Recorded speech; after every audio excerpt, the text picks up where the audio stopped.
They're guys. They do magic. They are the magic guys. There we go. Well, I thought I was being super flowy just then. Anyway, what's up, guys? We're here on the pod. Jace he's like, I'm not dealing with this. I'm out of here. I'm an actor. And so in the meantime, we have a new guest this week. I love that we've started the next year of podcasts with 2 guests already. I concur. It's been very fun having this. And you got to be responsible for this because both Jason and I are so lackadaisical. We never get anything professional accomplished. So thank you for last week. We even had a game. We had like this thing you made happen. It was so much fun. Yeah. And look, I aim to please, you know, I aim to please. Doing a good job. And this week, I think, and also you'll see a theme is that I've been bringing on corporate magicians with street backgrounds, but I've been evening the numbers. I understand. Yo, what's up, guys? Jason Ma, the magician, and welcome back to another podcast. Yeah, I thought I'd just the guy that I want to bring on here, he's a Melbourne Australian magician, award-winning guy. He, Doug, you're like this, also grew up doing cups and balls, doing street magic in the beginnings. As all attentive magi should. Yeah, you know? This guy's super creative. There's a lot of stuff we can chat to him about, and we're going to bring him on. It's Nick K, everybody. Hey. Woo! Nick K specifically requested that we played this theme music. Oh, my. Oh, yeah. All right. Sounds familiar. Yeah, Nick. I bet it does, Josh. How you doing, man?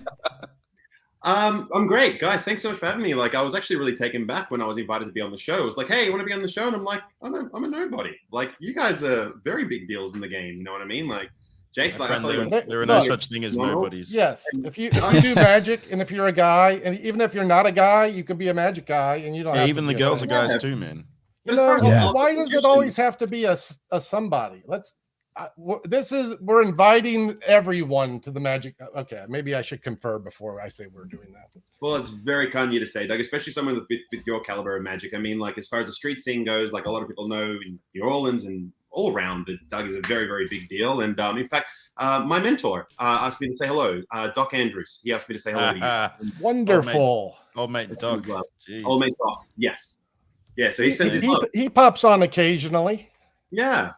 Yeah, he was telling me a couple of stories about you chilling at the murder bar and so on. Yeah, back in the day. When we were hanging at the murder bar. Yeah. Is that who you went to prison with that day? No, that was I went to prison with Sonny Holiday talking about street legends. You know, when you can tell stories about going to prison with Sonny Holiday in New Orleans, you've led an interesting life. I have that story. You know, he did mention a really interesting story about you bunkering down for a hurricane, like with Harry Anderson. That's a real thing? Yeah, that was Hurricane Katrina, which flooded the city. It was like a horrific event. Let's not talk about that. Let's talk about you, Nick K. You know, we talk about me all the time. You're here. Let's talk about. Are you a busker? Do you do any? I was. So for those of you that don't know me, my name is Nick K. My title is Professional Mind Blower. The title I adopted because I wanted to be able to create magic and perform magic without the restriction of being the street guy, the coin guy, the card guy. By being able to say that I'm a professional mind blower, it just means that I can do any discipline in magic. Provided it blows your mind, I've done my job. So that's why I decided to adopt that. But I did first start doing street many, many years ago, about 14, 15 years ago. And that's where I met friends like Doc and everyone else. And how old were you then? How old are you now? Oh, I'm 37 on Friday. What? You have good genes. Damn. You look like a young man. I was like, what did you start busking at 9? Don't get it twisted, friends. Like, this is. Hey man, let's just hang out like that. Then we'll just do that. This podcast gets more magicians, but very rarely more hair. Hey, that's me in 4 years. Josh, that's you now. You just haven't accepted it yet. Yeah, I shaved mine when I was like 23. I started losing hair really young. So, I was 23 when I got into magic, and so the way I got into magic was I quit smoking, and I started carrying a pack of playing cards where my cigarettes used to go, and that's how I generally got into magic.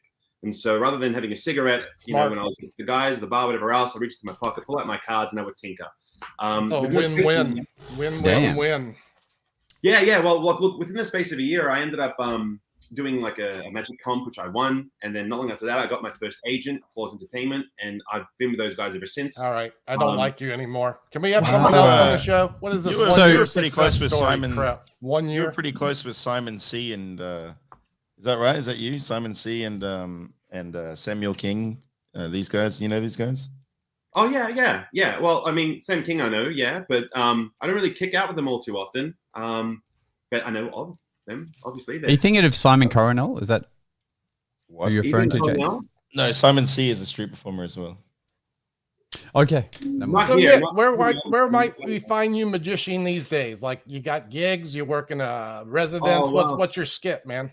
Well, yeah, I mean, pre-COVID, I had residencies in a bunch of clubs around town. Holy Moly being the primary one, which I loved. I was there every Friday and Saturday. If I wasn't. What is your town? Did you say it? Where you? I'm in Melbourne. No. Oh, okay. All right. Cool. Yeah, Melbourne, Australia. So it was so it was a good life. So as far as the progression goes, like I said, I was on street, and then I started doing my own shows. I did the Magic Festival. Before I knew it, like it just started growing and growing. Eventually, I went goodbye to my full-time gig. Started doing magic full-time, and that's been my life for a while. Paid off a house with it and just been plucking along and just been trying to. Have you been getting back to work recently? Recently I have, thankfully. Good. Yeah. Good. So it's been really good. The residencies haven't started up again yet because I understand. Just look at the restrictions on the bars around here in Melbourne town. So things have been pretty difficult still. It hasn't been the worst thing. I think you've got to lean into the positive ththings during this downtime. So I've been kind of thankful that I've had a little bit of time to slow down. Like when lockdowns first happened, I have to admit, I'm going to call it anxiety because I don't know what words it is, but it's not quite that because I'm not an anxious person. But when Friday nights rolled around, every fiber in my body was like, why aren't you at your gig? What are you doing? You're supposed to be doing your show. What are you doing? I think a lot of kindred spirits went into the fetal position, right? Yeah. Just like, so it was. Did you embrace the challenge? Were you one to say, I can use this time to my advantage? You did that? Well, yeah, I used it for a lot of things. I used it to slow down. I used it to start dating because as a magician, you're doing shows every Friday and Saturday, so you can't meet people. That's so true. Not anything meaningful. Yeah, it's hard. Well, it's just a point of professional pride that I don't like to pick up while I work because the last thing I want is to have a reputation where someone's like, "Hey, man, I'm paying you to do magic, not pick up my daughter." Like I never will have that said about me ever. Like just will not happen. So, so. It's just become, during that difficult time, I slowed down. I created a lot, which has been really good. And I've been really thankful. I've been leaning on a lot of creative entities. Josh has been there for a couple of my creative jams as well. Curious if you've published anything. I'm a reader. I absorb the magic over. Do you have anything out there? No, I haven't published anything yet. No. Does that interest you or do you not? Is it? I mean, no, it absolutely does. It absolutely does. In fact, I really started entertaining that idea, Doug, when I was first approached by Sean Taylor, who put on GenieCon. And he basically, the story of that was he saw me do a spot at the Magic Festival, which runs, every year. And someone had stepped out and I was just asked, can you just step in? And I wasn't even dressed. I just literally borrowed a pack of playing cards, did some close up for some folks. And then Sean was in the crowd. He approached me not long after that and said, I'm doing a convention. I want you to lecture. Woo. And I never really entertained the idea of that. But then when I thought someone of like Sean Taylor's, caliber to say, hey, let's do this. And then maybe pause and give me an elevator pitch on Sean Taylor and the Magic Festivals in America. And I'm not familiar with this thing. So let's enlighten everyone. What is that? Yep. So as far as like the Magic Festival goes in Melbourne, so it's a 2-week festival, which runs here in Melbourne. It's changed a few venues with times being what they are. Last one was held in the city, which was just awesome, just on Swanson Street. And basically, if you want to do a show, you submit the show you want to do, you come and see it. It's an amazing time. Is it like a fringe festival situation? It's like a fringe festival exclusively for magic. You can go there and there'll be like, you can go and watch 20 magic shows and just eat your heart out, you know?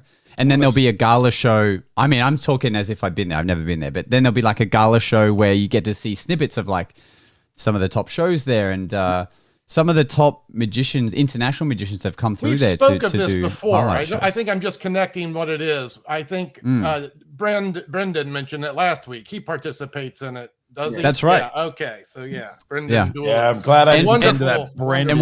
And while we're there, Brendan Dooley's in the audience today, and he's I saw him. he's like, how come Maya showed up for Nick but not for me? I just show up for the good magicians, Brendan. Okay, so I get it. We get it. It's a festival of magic. It's like Fringe Festival. So you're doing that. That's great. I might steal that because I need more things to do in my life, like put on a festival of magic. But I wrote that down. I think it's a brilliant idea. You know, if you ever want to come down Melbourne town, like you got friends here, like let us know. Right. Team up. You know, you could say how many shows you want to do, if there's slots or whatever else, and that would be fun. Yeah. When does that happen? What time of year is it? It happens. Oh man, Tim's gonna be mad at me for It's usually around July or something. It's still weird times. They're just starting it back, or it didn't go through COVID, right? Yeah, it normally runs during like school holidays after Okay. second term, which I think is like July. Sounds right. Yeah, we'll go with that. If you just look up melbournemagicfestival.com, I'm sure that you'll find all the information you need. You know, I don't want to spit any falsehoods. I'm going to brainstorm for all the magic convention people that might listen to this. What a great idea for magic conventions instead of doing these hotel shows and stuff. What about spreading it out and having throwing a fringe style event where people can work in their environments for real people throughout the course of a convention? Yeah, well, that's the plan. Like to have satellite stages that are sort of around the main hub of the festival. Like that is definitely something we're aspiring to. Do they have learning experiences? Is that what you were saying you were doing at the? Okay, so magicians also learn during this time with each other. Yeah. So great. So for example, even I did a lecture during the Magic Festival. I was approached to a lecture, and so is it specifically for magicians or just anyone who's interested? Well, for magicians, really. Yeah, I think only magicians are going to want to pay, an entry price to learn about magic. 400 grand. Yeah. That's about Dabble right. in the virgin arts. That's it. Have you been, Jace? Is it like one ticket serves never. all, or is it per event you pay? No, just like any sort of festival, it's you buy a ticket to that particular event and away you go. Yeah. Okay. Yeah. There is opportunities to win like a golden ticket, like do your diligence and like follow the Facebook page and whatnot. But eventually you'll kind of see that like, there's an opportunity to win a golden ticket where you can see like everything. Yeah. Absolutely everything. And that's totally going to be worth the time. Man, that sounds like a lot of fun. It's one of the best experiences I've ever had. Like it really is. And what'd you lecture on? What was your lecture? Magic. No, I mean, what is it? Presentation, flourishes, close-up magic, dice stacking. What did you talk about? So as far as what I would consider myself to be my expertise, I would probably say that I am a professional rover. Like that's what my strength is in close-up. And so my lecture is called the Bible Lecture, which stands for Basic Instructions for Being a Leading Entertainer.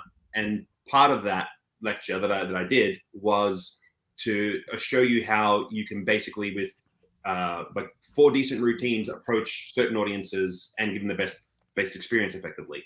So a lot of people are always worried about how to approach audiences, what to say, how to interrupt, things of that nature. Can you give us a tidbit of that? About how to approach an audience? This is something that people always ask me about, and we all have our own way. Brendan talked about his last week. What about you? I would love to share this because I've heard too many podcasts where roving gets slandered, and there's been other podcasts. I'm one of those lately. I'm sick of strolling, but it's just the lifetime of doing it. I'm sick of it. But we have a chance to convert him back, Nick. I'm working this week. Strolling some stuff, but anyway. Now that you perform at the castle, it's no more roving. No, now that my rates went up, I'm a little more comfortable strolling. Yeah. It's just I've heard too many slanders about it, and I really disagree with it. Just because I blame the caliber of magician that says things like this. They'll go, if you do a roving gig, you are guaranteed to ruin someone's evening. And it's like, wow, never heard that before. That seems a bit weird. It's just like, you know what? Like, if you were performing, probably, Right. But the true professional will sense if the moment's incorrect and immediately excuse themselves. Is that correct? Am I wrong in that? Well, as long as you understood that, like, your purpose, therefore, you are there for customer experience. When you're hired by a company, you are an extension of them. So that's the first thing you need to understand. Okay. Now, when you approach an audience, it's quite simple to just be polite and say, good evening, ladies and gentlemen, or however they identify, and just say, my name is Nick K. It's my job to show you lovely people some magic. Is now a good time? Am I interrupting some important conversation? And you need to be polite in saying that, because at these certain corporate events, there is times where Mr. CEO will invite someone they're trying to do business with. And he's been working the room all night to finally have a moment that he's going to try and close this $1 million deal. And then you rock up going, hey, I'm magic, and distracting.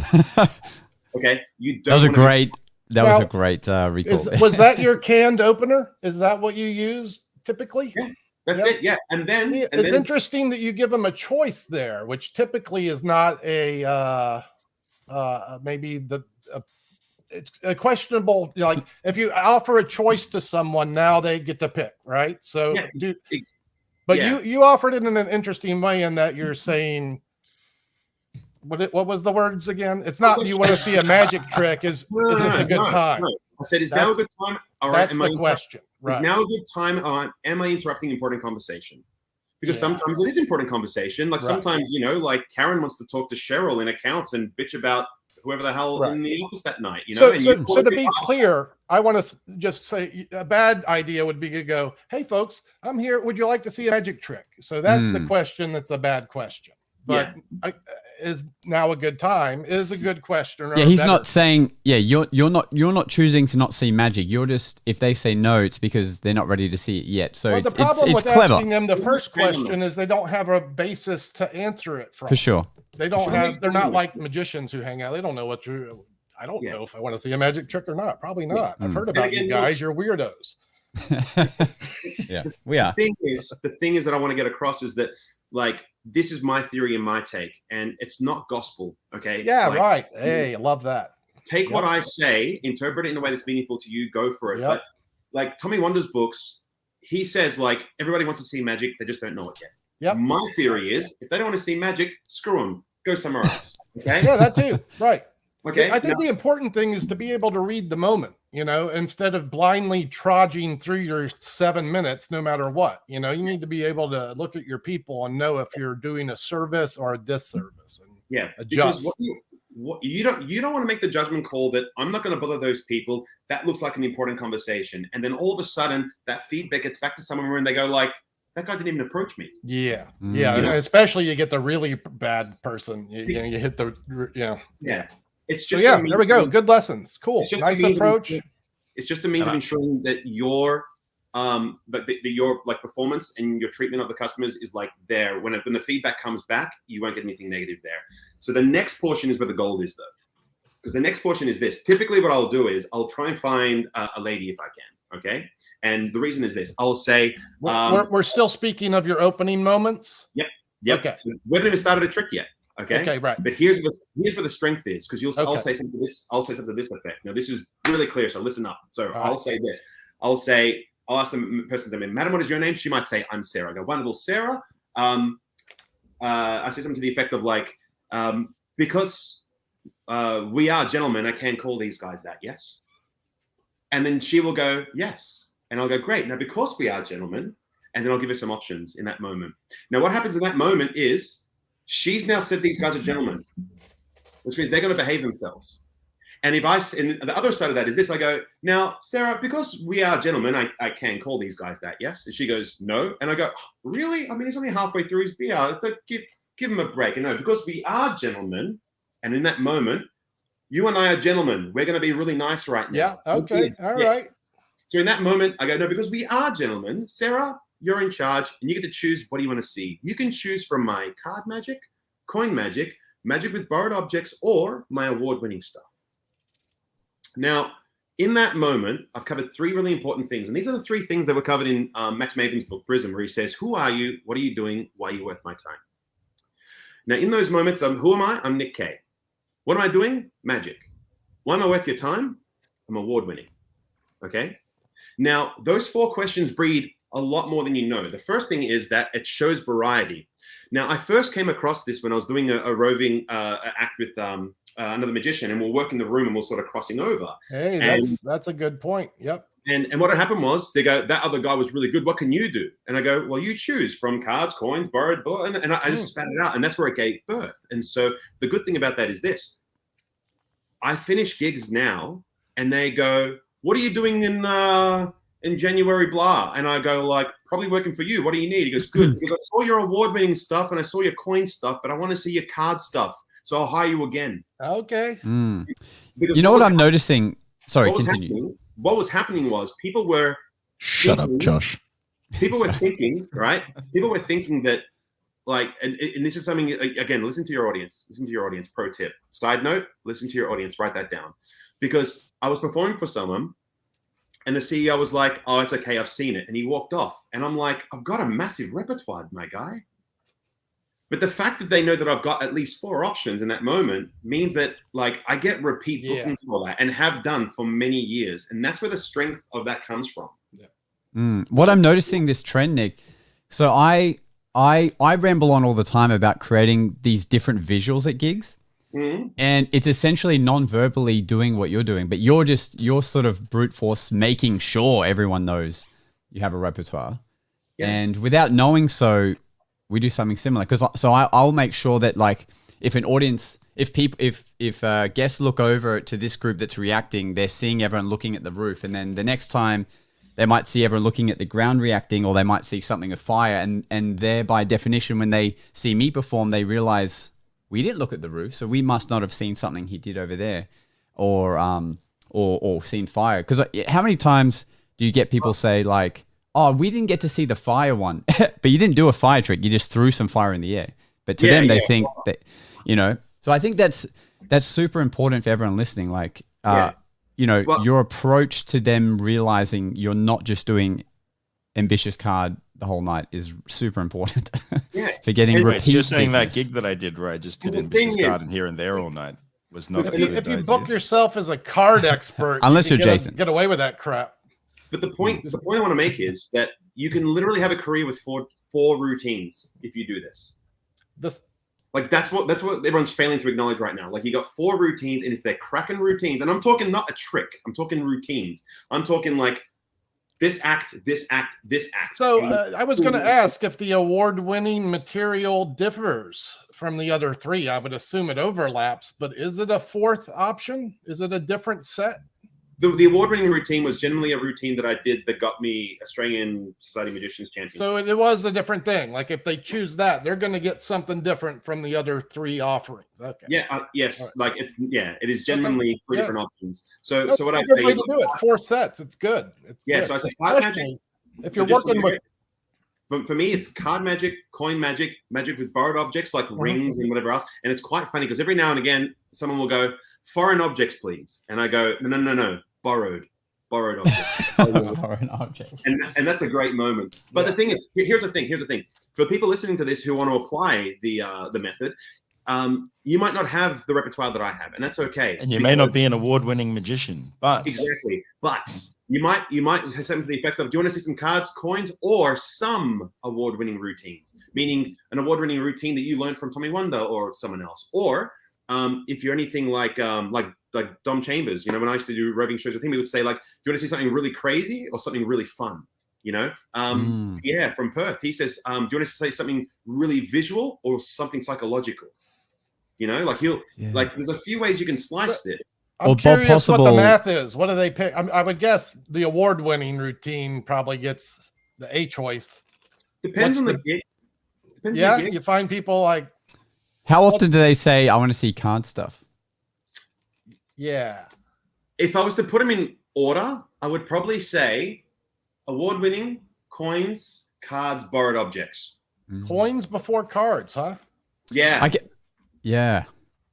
can see that being really useful, especially like the second half of the night, where now people have mingled around a bit, and like there's always that one person that was there in that group from before. Yeah. Oh, and you might be like, cool. That in city. Can I do the award one again? Because they haven't seen it yet. Yeah, you've got to see it. It's really good.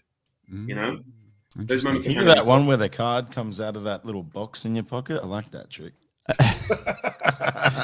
Does that come up? That's a good point. If they just explain it via the ending. Yeah, do that one again where it was the only card face down. Yeah, but when I was working the bar, this was always the fun one. Hey, do that trick where you put the quarter in the bottle. But an interesting thing about Nick is because he creates magic, and I've seen this happen a few times now. Nick has some effects that he just does for people but he hasn't put out the product. And one of them is like, well, I don't know if you were going to do it today, so I don't want to say it ahead of time. If I didn't prepare any. So the answer's no. But okay, yeah. So like at the last convention, you know, I heard people walking around saying, "Oh yeah, there's this guy here, and you can just name a card, and he'll just wave his hand, and it will just appear at his fingertips." Yeah. So, well, that's a strong effect. And let's talk about that. Okay. Yeah, please. Yeah. So, I lean heavily into the fact that classics are classics for a reason. Okay. And so, yes. For those that are listening, Jason's holding up an abundance of linking rings. Yeah. Now, the invisible deck. The invisible deck is the greatest card trick of all time. Wait a minute. Is he calling me slow?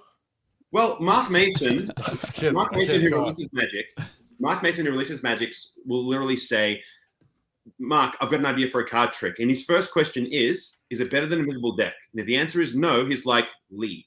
So man, I can't wait to have some beers with Mark Mason. This guy is just, I can't wait to meet. I've never like hung out with him. And then, you know, he's a hell of a pitchman. Can I tell you a story about what I saw him doing? Let me just say first, a lot of people know him as a pitchman. If you haven't studied his decade DVDs, he's got some commercial routines that are just killer. He's an obvious worker.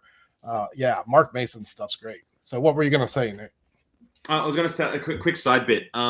Somebody just got like a bottle of sand from the desert, like in Vegas at Magic Live. And he was like, sell this. And Mark was just like, oh, it's the best sand, this magic.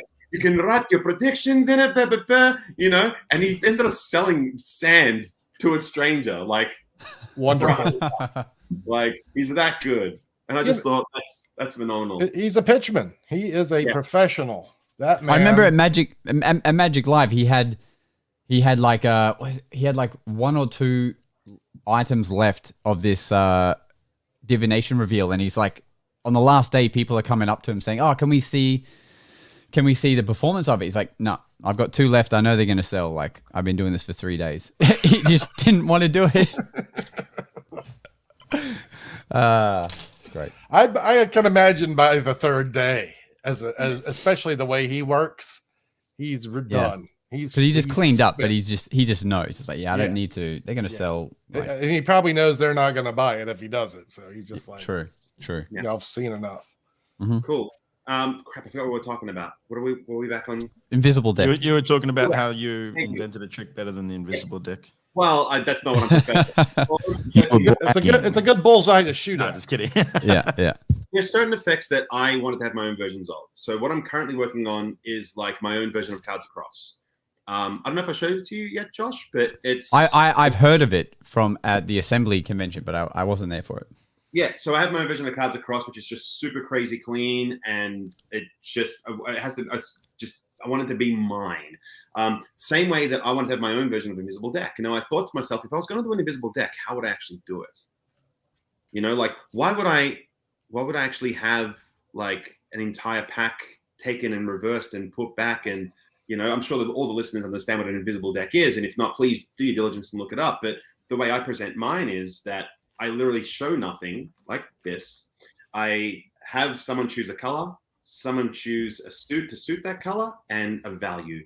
I invite them to reach into the invisible deck, take out one playing card, fold it in half again. I take the card and in full 360 surround over the shoulder, you name it. I just do this and it appears. I just wave my hand up and down for those that are listening, and it appears at my fingertips. That's got to kill.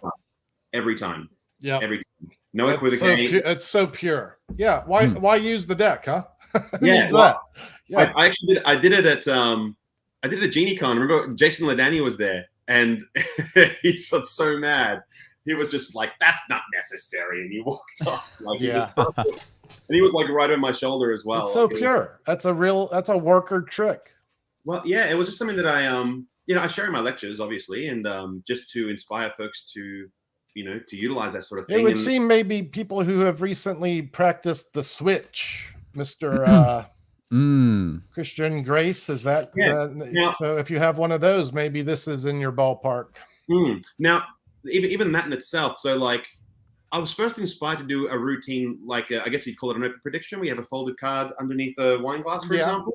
I don't think that's a better effect. I think producing it, that's fine. Yeah. We have someone who's seen the trick, Braden Barry. The trick absolutely slaughters every single time. Not surprised.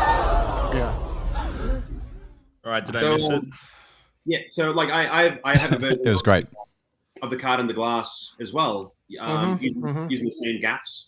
But that was inspired by Helder Ramirez. So when when I first did my first show at Magic Festival when I was 23 years old, I didn't have my own material. I was doing standards from everyone else, Sam the Bellhop, you name it. Yeah. And Helder pulled me aside and politely, and he's not a very polite person. He's actually quite abrupt. And he said to me, he goes, "You got a very keen eye for strong material, but you're too good to be doing other people's material. Like, why aren't you like?" Wow, that's a blessing to get that, really. Yeah.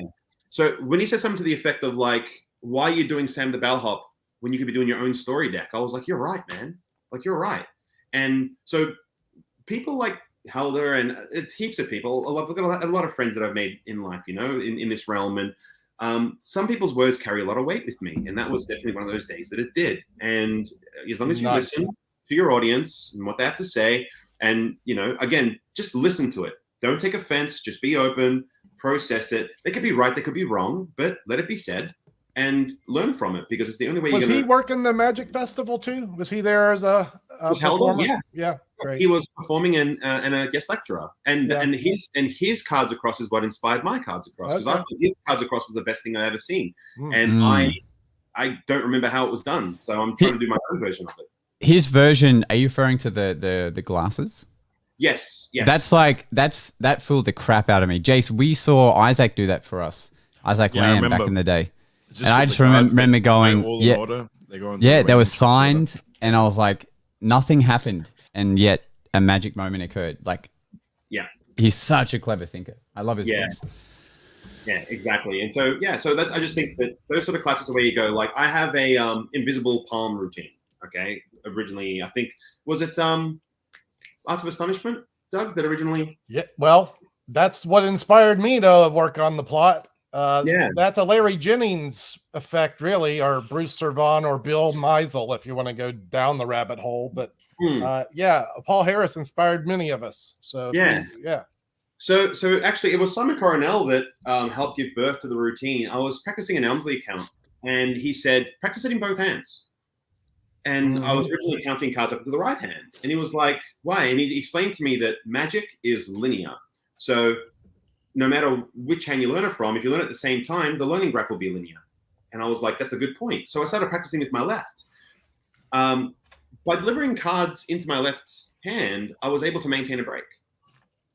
And so that's the first move in my routine of the invisible palm. And so I ended up giving birth to this routine, and it's probably one of my most proudest creations. It's a wonderful plot. Yeah, I would love to share it with you, Doug, maybe outside of this room. I'd love to talk about that plot. Yeah, we can do that, once there's no muggles available to peruse the galley. And speaking of like learning, speaking of learning magic with the other hand, like for you guys that do cups and balls, have you ever tried doing your routine like completely opposite handed? That's got to be wild. No, I can do. But look, the Elmsley count's a good place to start. There are some great reasons to do it both handed. Particularly that move. Yeah, absolutely. In the Chris Kenner masterclass recently on Vanishing Ink, he spoke about taking the time during the pandemic to switch hands and learn techniques other-handed. That was his kind of endeavor during the downtime. So there are guys doing that, the smart ones. Although he's got time to sit there during Dave's show and practice shit left-handed. I don't have that time.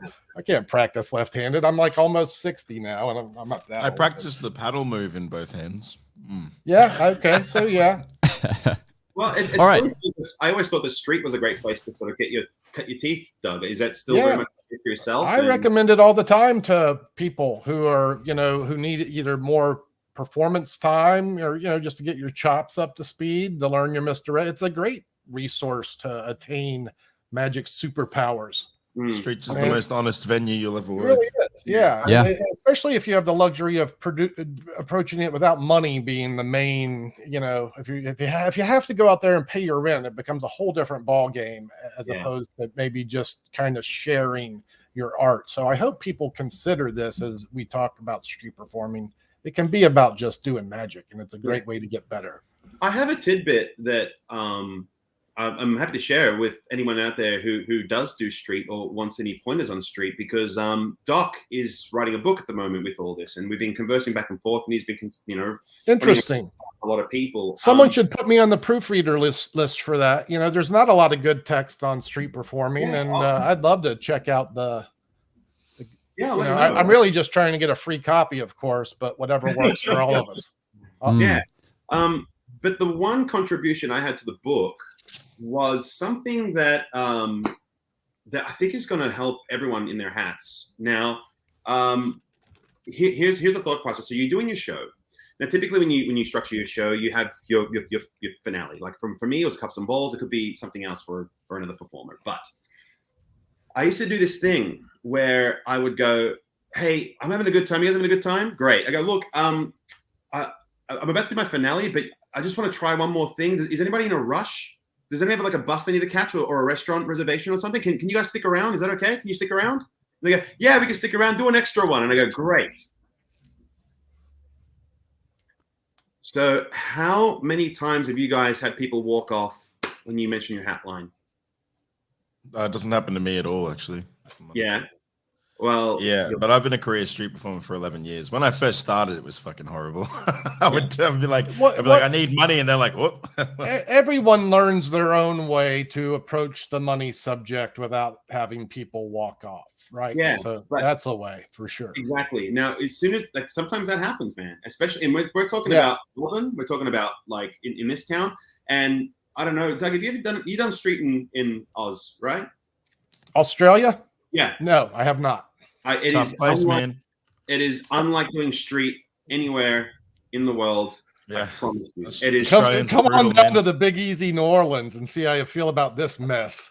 This hot mess of madness. Australia's not a tipping culture, man. So they just it's real foreign to them to even suggest that they should. It's very different, and so people by nature.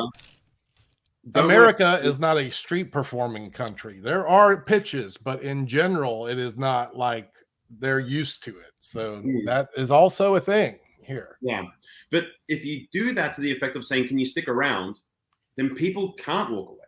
Hey, you get them to make a commitment to you. Absolutely. Before your finale. Let's play ball together. Yeah. And by doing that and dropping that line in just before you do your finale, and you just do one more trick. It could be a carte de mouth, it could be whatever, right? But the point is that if you have a commitment before you mention any money or anything else, then you don't have to worry about having a light hat. So there's the cherry on top. You make them commit before the hat line. Yeah. Can I ask, how big were your crowds typically when you would perform? What was a big crowd for you? Typically. Not like your lucky day where you had like a monster crowd, but I'm talking like. Okay, so my crowds, look, I only ever did street at night. Only ever at night. Okay. Onwards. Okay, so I only work nights. So you just sort of build like 20 people, maybe like 10, more. 20? Yeah, so I would do Swanson Street here. How long was your act? That's a great question, and the answer is that it basically 20 minutes. Probably depending on how many laughs I got, anyway, from 20 to 30. But it's a type of thing that if the crowd, I would open with like rubber bands, for example. Okay, when I was doing street, I've gone from rubber bands to my finale because of built an audience. I get it. I think a lot of it depends on the pitch you're working. Like if I'm in a spot in Jackson Square where it's not a sidewalk, there's no hustle bustle, I might do 20 minutes. If I'm on the sidewalk, I'm probably doing 7 or 8 max, and maybe less, maybe 6. Yes, I'll do a big show on street, but I need an audience there. As long as I got my good edge, and it's about 3 or 4 deep, it's go time. Yeah, 3 or 4 deep. That's the magic number right there, Bob Possible. So I think that let's mix things up a bit for a second. We played this game last week, and now we have another round. Oh man, I'm so happy right now. David Stone. All right, so we'll just go. It'll be the three of you guys, and we'll just keep rotating. We'll see how good your knowledge is, and we'll start with Nick. So, Nick, you got to guess out of these three multiple choice, who is this magician? Sly Dini, Di Vernon, or Tom Mullica? That's Di Vernon. It's Tom Mullica. Oh, it is Di Vernon. Nice. I think Mika tried to throw a little curveball in there, you know? Sure, it was Marlo. He's got Marlo's ring on. I have that very picture here on the wall. Just there. It's hilarious. Oh, that might be why. Okay, Yeah. all right. So, Did he put all right, so Marlo's ring in there? here we go. So, Jace, is this Ricky J, Paul Harris, Michael Lamar. Lamar? No. It's Harris. Wait, who are you saying? Jace? I think it looks like Amar with a cheeky grin. No, it's Harris all the way. No, it's Michael. Oh, wow. Right. I was going Amar too. I would have gone Paul Amar for sure on Harris. that one. And All right, so now this is Doug. So we need the first answer from Doug first. Wait, give me a second to have some remorse about not actually getting the Paul Harris one right. Holy Okay. mackerel. Well played, Mika. Well played. So I think Mika is making these with, you know, Paul Harris. you in mind. Yeah. Embarrassing myself. And I think some of these in here, he's really found magicians that are like they've all done, you know, at some point, like an at the table lecture or something. But I think he's tried to find some a little trickier. Yeah, Vernon's at the table lecture was excellent. That's right. All right, this one's for you, Doug. Paul Vigil, David Regal, or Gabby Parares. Sexy last name. This is the Herrera's. student of Jimmy Grippo's work, the legendary Paul Vigil. I'll be seeing him in January at the Golden Gate Gathering in Florida. Can't wait the soiree with this man. Yeah. Okay. Love it. Yes. So we're back to Nick now. Tony Chang, Bao Hong, or Jackie Yu? Jackie Yu. Oh boy! I thought it was you as well. That was a good one because if you look at the eye, like that really looks like a oh my. But I think to our listeners. This is good. Okay, all right, here we go, Jace. I'm using the men's. Wait, what me? Brian Brushwood, Piff the Magic Dragon, or Mark Kirstein? Mark Kirstein. Brian Brushwood. Mika's this is good. All right. I don't even know who any of those people are. he realized he had. Hang on a sec. You don't know who Brian Brushwood I know is? Brian Brushwood, but I don't know who the others are. So I just had to like guess that. That is the worst picture of Brian. Like it's not. Wait. First of all, Hey Mika, listen. If you're gonna pick pictures, pick something that's not the worst picture in the world of the person. It's like what is that? Like a 2 megapixels. Breaking Bad, Brian Brushwood. You know, after that's right. In the RV. Yeah. All right, Doug. Here we go. Josephine Lee, Ekaterina, or Jen Kramer? I believe this is actually that redhead co-host from Penn and Teller's Fool Us. I'm going to go with that. I don't even know her name, but that's who I'm going with. I mean, that's not an option, but that's okay. It's not her. Okay, this is good. All right, so back to Nick. Just in time. So which magician is this? Bo Kramer, Javier von Mayer, or Chris Ramsey? It's Bo Kramer. Doesn't look like Bo, and he's a good friend. And I'm going to go with Javier. Wow. Well, goddamn. Okay, well done. Well done. Should I know who that is? Do I need to write that down too? I'm running out of Post-it notes. Javier. So Jace, this could be not to be confused with Doug or Nick. Okay. You didn't answer my question. But is this Daniel Garcia, Jay Sankey, or Garrett Thomas? That looks like the odd pointy head of Garcia to me. That's Thomas. But it could be Garcia. It could be Thomas as well. I'm thinking it's Thomas. I'm just gonna say Garcia. Screw it. Yeah. Well dude. played. That's the same photo. That's a different. That was a good one. It's a different That was a good one. Well done, Mika. All right. Who are we up to? Doug. Okay, here we go. Xavier Mortimer, Miles Thornton, or Lance Burton? I feel like I'm getting the gimmies, man. This is the master, the best 12 minutes in Magic, Lance Burton, the $100 million man himself. You must feel so silly. You must feel so silly right now. Good thing there's no wagering here. I would have wagered on that one. Can we play for money next week and then I'll take a little more time? Okay. Absolutely. Right. And last but not least for our guest, Matt Franco, Ben Earl, or John Stessel? Shit. I'm leaning Matt Frank. I'm gonna go Matt Frank. Yeah. Hold on. I don't think it's Stessel. This is Ben Earl's headshot. I suggest, I mean, thankfully there's no wagering. So I can't believe this Ben Earl would do something so wagering lame. No, it doesn't look like Ben Earl-esque. No, I mean it is. But it's Nick's choice, so Yes, All right, let's just go with. Just, Look, I actually I like Franco. Let's go with Franco. just trying to help here. Yeah, he was trying to help. Franco. My friends, that is Who's That Magician? Woo! It's just a regular thing, man. We're really too good for this. No, I mean, we're questions? not worthy. That's what I meant to say. I got a few questions. First question.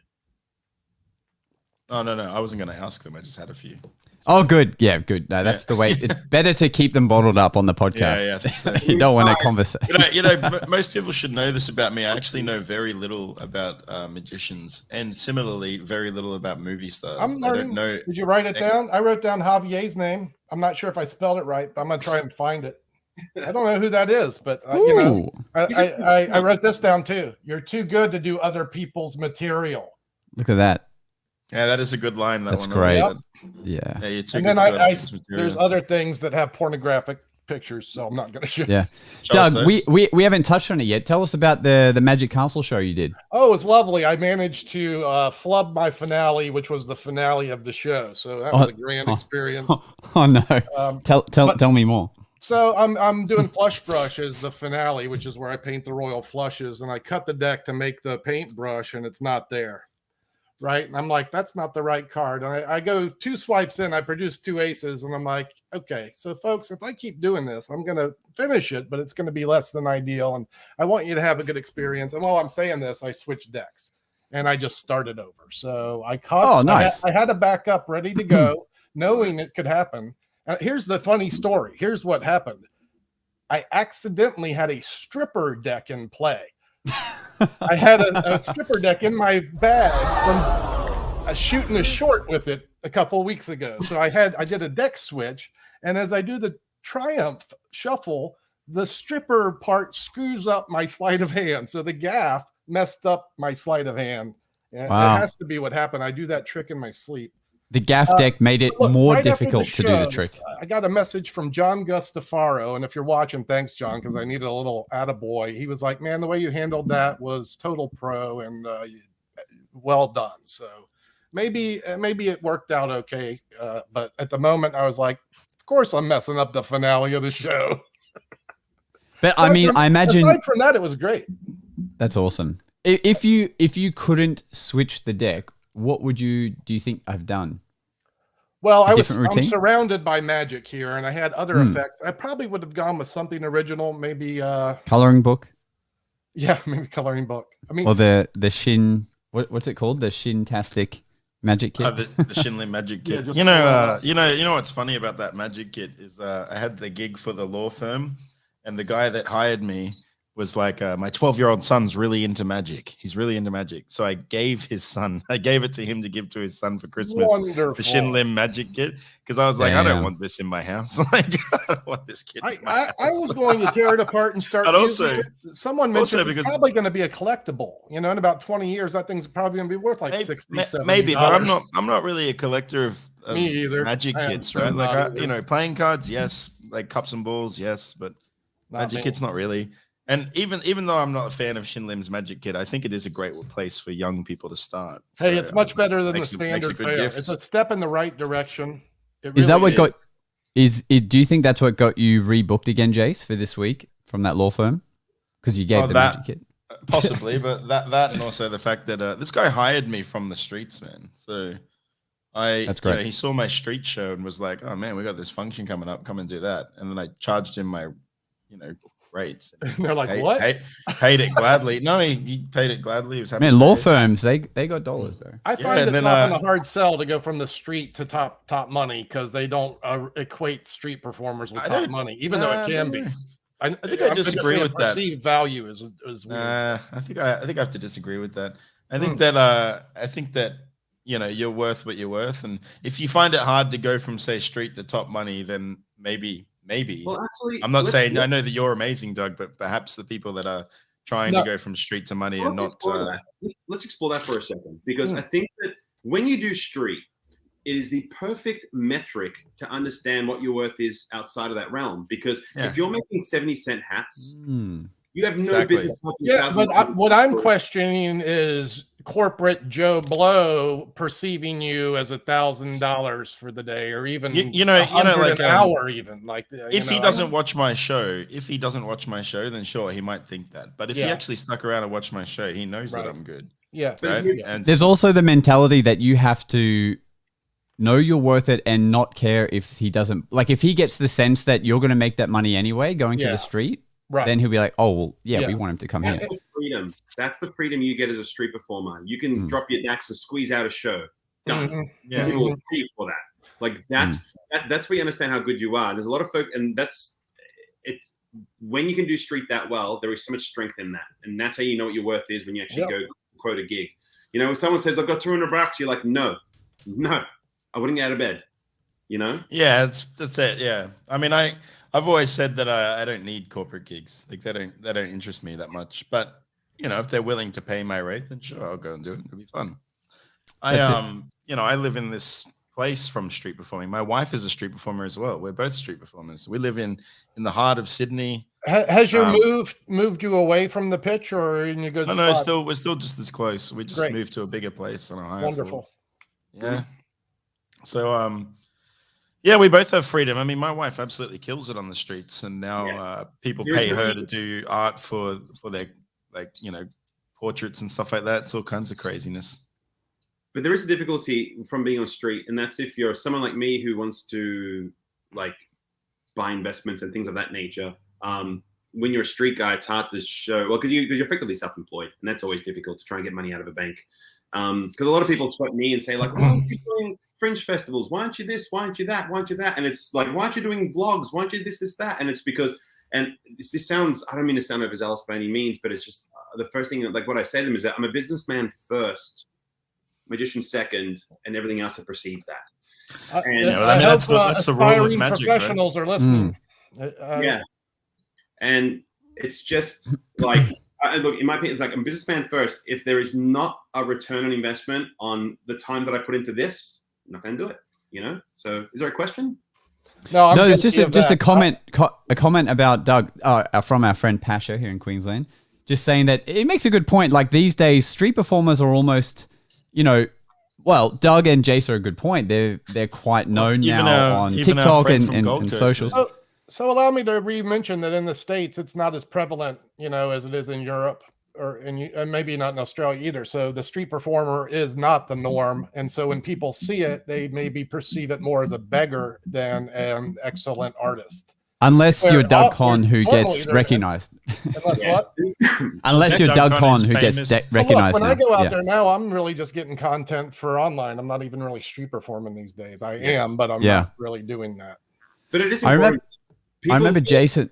Let's let Nick K get a word in there, Josh. I was just saying, people fail to acknowledge that like magic is sort of indigenous to your audiences and your location. And a lot of people don't understand that some things work in certain locations and some don't. And it's very funny because I was having a conversation with some guys last night and they were criticizing a particular magician doing these types of routines. And I was just saying that, like, hang on a second, that guy's from here. He's from this part of town. That'll work there. Because they're all bogans or they're all this or they're all that. You know what I mean? It's not a very classy act, but then again, he's not from a classy town. It's perfect. The guy knows what's up. And so it was interesting to be able to defend someone in that sense because, when, it's like, because I jam with David Williamson. I'm part of his slide school and I was showing my cards across and stuff. And he was just saying things like, I would take it and I would shuffle and I would this and I would that. And I'd be like, yes, but you're in the States and I'm in Oz. We're in lockdown, and I minimize as much touch points as I can when I perform now because I want to keep working, and I don't want to be at risk of getting COVID. Like it's that type of thing. So these are very, very real issues that we're having here. So, yeah, man, I used to do a card to mouth in my show. Now I do a card to mint container. Yeah, killer. It's actually better. I'm never going back. That mint container trick kills. It's like a pseudo finale almost. I will say this about the street performing perception. I think some of the variety shows that are on television now are making it a little more known to even international audiences that street performing is a great path for a performer to learn their craft or to excel at it. Even, you see these guys like, I was a street performer and now I'm on America's Got Talent. So they see. Well, we've got a good example of that right here. 3 of the 4 magicians sat here are or were street performers. Yeah, right. Right. I dare say all of us are successful, but we all Hey, I'm successful every time I make someone smile out there, you know. Well, yeah, I mean, no, it's a fact. I don't. That's the fact. That's something I identify with, Doug. I identify with that a lot because, you know, when you're performing for people, and there's different types out there, different types of people who receive magic in a different way. They get mad about it. They get shitty. They get like, you know, and I just say to them, I go like, don't be mad. If you knew what I was getting paid and you could see how everything was being done, then you should be mad. You know, that's a good point. That's a very good point. Right now, you know, like, yeah, and like, don't be upset. And then I do that old gag where I say, like, I go, don't be mad. Look, hold up your finger, and you hold up your thumb in that moment, you know. And then they hold up their thumb, and you go, like, see, that's your thumb. Now I fooled you, but it didn't hurt. So just relax. I'm just here to make you smile, you know. If you're mad at anything, be mad at my charming charisma that I've developed over years of performing, and you know. My perfect teeth and my charming charisma. Look at this. Well, that's what makes the difference. The presentation, the trick. Yeah, but it's not even presentation. It's intent.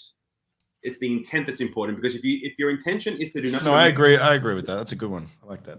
You've got to leave it intent. If we're going deep, here's what's even more important: your point of view on the whole situation. What's your point of view there? What's my point of view? You don't have to explain it. You have over the last hour, so we're good. No, I'm just saying you have one, right? You know who you are. You're not Lance Burton. You're not Javier. You're Nick K. Mind blower. Yeah, exactly. Nick motherfucking K to you, buddy. I know. We know where we're at. Just the advice is leave with intention. If your intention is to make people smile, it comes through your subtext. If you have ego, it'll come through your subtext. Yeah. And that can work though. That can work for some people. Yeah. You know that losing the ego or losing the thing is like one of the hardest things that I dealt with when I was doing magic. Trying, because I wanted to be in control of the street show, right? But you got to kind of vibe with it. You got to vibe with the people, man. These people have to like you. Yeah. And to get them to like you and like you enough to then stick around and give you money. That's what it's all about. And you got to, so like whenever I go into a street show, I'll do a show, and if I'm just not feeling it, I'll just stop the show. Not like a negative way. I'll just sort of be like, hey guys, that's enough from me. I hope you guys enjoyed that. And then I'll move them on, and I'll get some fresh. There's many reasons to pull the plug on the show, Well, hey guys, not feeling it. We're going to do the finale. Stick around for the next one. It's not my grand finale, but it's a finale. You can exactly flashback into Sunny Holiday. This man had ways of killing a show that I can't speak of. It's not good for even like, we're guys, we're talking backstage. We might do a little sailor chat, this guy, he would address his audience in the most vulgar way possible and dismiss them. I can't imagine being like, hey, here we're going to see the magic show. And he gets this audience together, and then suddenly he just looks at them with the disgust. And then vulgarity spews from his mouth as he tells them all to get out of his face. And they're not worthy of his. And I've seen that too. I've seen people do that as well. James used to do that, man. Yeah, it happens after years, I think. If it's years of it, it's maybe not the healthiest place to be in if I don't know. Well, I think that comes down to what Nick was saying there, right? Intent. If your intent is to get money, then you look at your crowd and you're like, these guys aren't going to pay me. And you get in your own head and you're like, fuck these guys, man. They're not even going to pay me. You know what I mean? But if you get into it, like, dude, I'll make the the golden child moment sort of thing. Yeah. Like, people would be hesitant to pick someone that's like say like a homeless person, for example.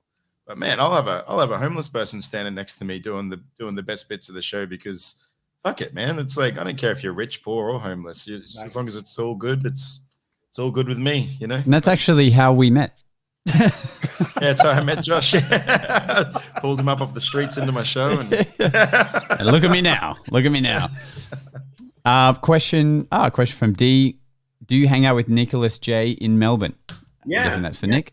I do hang out with Nicholas J. Johnson. For those who don't know him, he is Australia's honest con man. Absolute gem of a bloke. I haven't seen him much with times being what they are in COVID and whatever else. He has kids. He writes books. So I don't see him as much as I'd like to nowadays. But yeah, I consider him one of my closest friends. He was kind of the linchpin that pulled me into the magic realm and set up friendships with like people like Tim Ellis and everyone else in the magic scene. And I'm forever grateful for his friendship. Is Tim still a working professional? Who's that? Tim Ellis. Oh yeah. So Tim's built a theater in his home called the Laneway Theater. If you have an opportunity, look it up. Look up the Laneway Theater in Melbourne. Laneway Theater. Okay. All right. Nice. He spent a lot of time in the United we got States. Braden Barry in the chat here. Wow. Yeah. So, hey, Braden. But yeah, he's got like a 50-seat theater in his home, like with proper cinema seats. He like bought them from a Hoyts that was being like torn down and whatever else. So it's like super comfy and it's really. It's a beautiful like Sean Farquhar went the same way. I think he's got an intimate space where he's doing. I love seeing these things be successful. You know. Yeah, like if you have an opportunity, he was doing some virtual shows. I don't know if any more are being done. I think he's sort of done for the year, but like keep an eye on it. Like it's such a pleasure to perform there. They're doing a thing there on the 8th of December, I think, like a Magicians at Work. So Tim organizes these things like we through the Institute of Magic, where we catch up once a month, but every second month we do a show. So 1 month is we get together, we share our ideas, and then the second month we actually practice them to an audience. So there we go. Look at that. That's a show so nice. Watching on the stream. Yeah. Yeah, I want to be there. That looks like it's a good place to be. It's phenomenal. It's absolutely amazing. How many seats is it? 40? Yeah, it's like 40 to close to 50. I can't remember exactly. Sweet. Like, yeah. Sweet. I think it was aiming for 52, I think. Yeah. That makes sense. That's a good one. Yeah. But, and Nick, also, a question for you. Jason and Doug do a ton of online content, and beautifully so. Nick, you do an iPad act. Have you ever, like, is there a reason we haven't seen any of that as online content? Because that's so magical, and technology and stuff. It is. Or is it like your baby and that's why? No, it's not. It's not so much my baby. It's just that it's part of a company that I work for from Belgium, and they asked me to represent the company here in Oz. And so the company is called In the Air, and we basically work as like a marketing entity where we use that for promotional purposes and so forth. And that's what the magic for iPad Magic comes from. And so I have an IT background, which allows me to do some pretty cool things of that nature. And so they approached me 2 or 3 years ago, and they said, "Look, we know who you are. We know what you can do. We want to try to get this business off the ground here in Australia." COVID hit. Here we are. Hello. Yeah, and so they're wonderful people. They're doing very big things. We got a couple of installs and stuff that we're doing. We have like a display box that allows items to levitate around the box. So a lot of high-end watches and things of that nature, handbags. We actually have things in Sydney that we're doing installs in to accommodate magnets, strings. So you're using technology in your work as a magician actively. Yeah. So outside of this realm, I work in the IT realm, which has been interesting because like it was really weird going from like 14 years of full-time magic to jumping into the IT realm again. And the reason I did that was, again, I'm a businessman first, and I wanted to increase my borrowing capacity from the banks. And they were like, Nick, get a real job. I was like, screw you. And I want to go to job. Right. That's kind of hard to prove like you're doing well for yourself. Yeah, I understand. Yeah, that implies that you kept a lot of cash. Yeah, well, I'm going to buy a couch next week, so they know I'm a real person. Yeah. If I'm not buying products with credit, I don't exist. So your copper cups are not collateral. I'm like, but they're 100%, like they're copper. They're real copper. Look how heavy they are. They're really heavy. Bro, these are Gazzo cups, man. What the hell, bank? Do you even know what you're talking about? I mean, if you just show them, I mean, I think you've moved it on now, but your appearing motorcycle, you just look at these assets I have. All right, let me. Yeah. They're like, what's that worth? About $500. Yeah, you have no idea. Yeah. So someone was asking what book am I reading? I just got this the other day. This is performing the Q&A. I don't do a Q&A, but who wrote that book? Jerry McCambridge. Okay, I know his work. Performing the Mentalist by Kerry McCambridge. I don't have a lot of knowledge in it, and I just like to learn all facets. It's really funny because I hang out with guys and they're just like, "What the hell? You do CD manip?" And I'm like, "Yeah." And they're like, "What the hell? You do like card manip?" I'm like, "Yeah," but you don't do it in your act. I'm like, "Yeah, but I do it." Just it's fun, right? Yeah, I'm the same way. I like being a well-rounded magician as well. Just why not? Why not be a mind reader? Yeah, I learned some mind reading stuff as well. Yeah. Well, it's kind of interesting because I kind of feel that I'm at the age now where mind reading is a little more appropriate. I don't want to be that guy. This is a limiting belief, and I'm not a big fan of limiting beliefs. But I just feel like be the guy, Nick. Inherently weird about like a 19-year-old being like, I can read your mind, and I'm like, okay, because you fell off your bike. Is that why you can do that? You know who does some amazing mind reading stuff, which every time I see him perform, I'm like, Jesus, guy, he's just got something going on. It's Adam Axford, man. This guy connects with an audience perfectly when it comes to like mentalist stuff. Yeah, he's just really well spoken, and he just knows how to string together sentences in a way that just sound fucking great. Axford has earned full Jedi status. Yeah, he's on a whole other level, man. Yeah, he's quite good. We went out and filmed recently, him and I, just a little street magic thing. And he just spent like 15 minutes doing a mind reading trick on these girls. I was like, Jesus Christ, dude. No, he's phenomenal. And other than this, I try to read a normal book. I just finished Billy Connolly's book. I think it's Windswept and I forget what it's called, Windswept and Amazing or something like that. It's his own personal autobiography. I'm just a big fan of Billy Connolly. I think he's I just think he's an awesome. You know what else Nick likes besides magic? These 15 new bookshelves that he just had installed for all of his new books. He likes knowledge. You got lots of books? I do like books. Yeah. I try not to be that guy whose television is bigger than his book collection. I think that's something inherently amazing. Roger that. Yeah. Well, I've got a problem with it because my television doesn't exist. That's the way to go. That's the best existence. How are we doing for time? Is there more questions, or do we have to wrap this up? An hour and 7 in. Yeah, well, look, 3 or 4 hours when it's rolling well. Yeah, strap in. Well, Nick, what's is there anything you want to promote, or that any products you have coming out, or anything that's going on? No, it's just life is normal right now. Like, I'm just waiting for the world to open up so we can get back to having our residencies and so forth. But other than that, like, it's all just about staying positive and testing negative, because that's like half the battle. Hey, nice. Cool. I love it. Well, as we're all screwed, we'll send you a lock of my hair as a token of appreciation for joining us today. So that's amazing. Right. So for everyone, look, Nick's links are in the description of wherever you're watching this live video, or if you're listening to this in audio form, you'll find it below as well.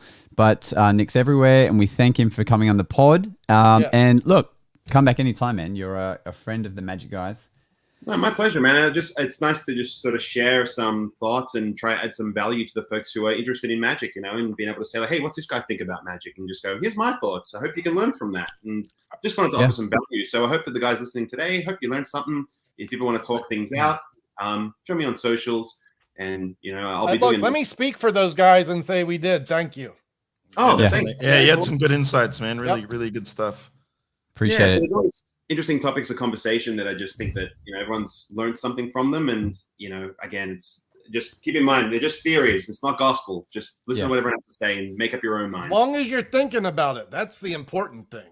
As long as your head's in that game, you're doing. What is it? The personality is the culmination of everyone you've ever met. In this case, you might take something from Nick and even evolve a little further, eh? That's sweet. Love it. Thanks for listening. It's time for us to disappear now. But we'll see you again on the next episode of The Magic Guys.